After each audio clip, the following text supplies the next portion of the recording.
আল্লাহর হাবিব রাহমাতুল লিল আলামিন যখন এই বর্ণনা দিলেন, আবু জাহিল্লা বলতেছেন, এতদিন তো মোহাম্মদকে পাগল আমরা বলেছি, এখন তো দেখতেছি মোহাম্মদ আসলে পুরাপুরি পাগল হয়ে গেছে। নাউজুবিল্লাহ বলবেন না?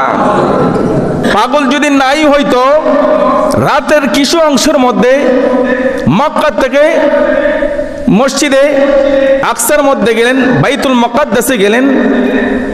এই বাইতুল মুকাদ্দাস থেকে প্রথম আসমান, দ্বিতীয়, তৃতীয়, চতুর্থ, পঞ্চম, ষষ্ঠ, সপ্তম আসমান পাড়ি দিল। সপ্তম আসমান পাড়ি দিয়া আল্লাহর ভারী আরশে আজিমের মধ্যে গেল, আল্লাহর সাথে সাক্ষাৎ করলো। আল্লাহর সাথে সাক্ষাৎ করিয়া আবার আসলো, ফজরের নামাজ আদায় করলো। এটা পাগল ছাড়া আর কেউ বলতে পারে না। জোরে জোরে বলেন নাউজুবিল্লাহ। আবু জাহিল্লা এই কথা বললেন।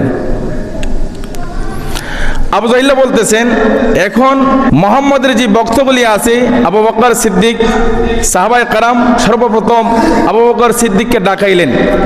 এই জন্য ডাকাইলেন, আবু বকর সিদ্দিকের সামনে যদি এই কথাগুলি বলা হয়, আবু জাহিল্লা মনে মনে ভাবতেছেন নিশ্চয়ই আবু বকর মুহাম্মদকে পাগল হিসাবে সাব্যস্ত করব। নাউজুবিল্লাহ বলবেন না? খবর দিয়ে হযরত আবু বকর সিদ্দিক রাদিয়াল্লাহু তাআলা আনহুকে আনলেন। সুবহানাল্লাহ বলবেন না? আল্লাহর নবীর সাহাবী হযরত আবু বকর সিদ্দিক রাদিয়াল্লাহু তাআলা আনহুকে যখন ডাকায় আনলেন, আবু বকর রাদিয়াল্লাহু তাআলা আনহু আসলেন।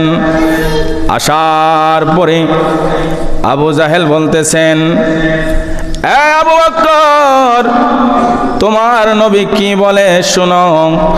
আবু বকর বলেন, আমার নবী রাহমাতুল লিল আলামিন কি বলেন?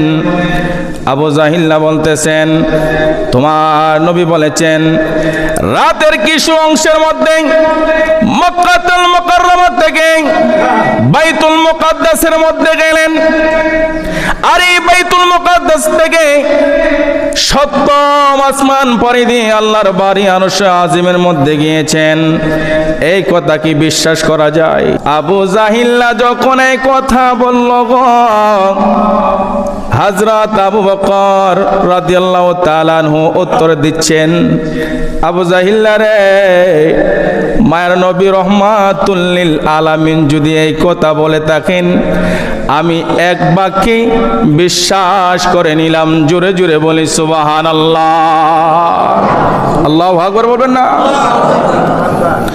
আবু বকর সিদ্দিক ডাক দেওয়া, আবু জাহেল রাহমাতুল লিল আলামিন যদি এই কথা বলে থাকেন কোনো প্রশ্ন ছাড়া, আমি মায়ার নবী রাহমাতুল লিল আলামিনের কথা বিশ্বাস করে নিলাম।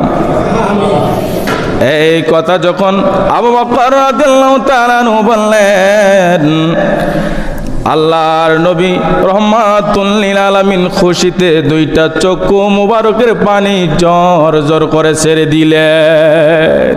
সুবহানাল্লাহ বলবেন না? মায়ার নবী ডাক দিলেন, আরে আবু বকর, আবু বকর রে, আমি কাফেরদের সামনে, আবু জাহেলের সামনে, তাদের সামনে যখন মেরাজের বর্ণনা দিলাম, তারা বিশ্বাস করতে চাই না, তারা আমাকে পাগল বলে। আবু বকর রে, তুমি আমার মেরাজের ঘটনা শুনে কোনো প্রশ্ন করলা না, বিশ্বাস করে ফেললা। আরে আবু বকর, আমি রাহমাতুল লিল আলামিন এত খুশি হয়ে গেলাম।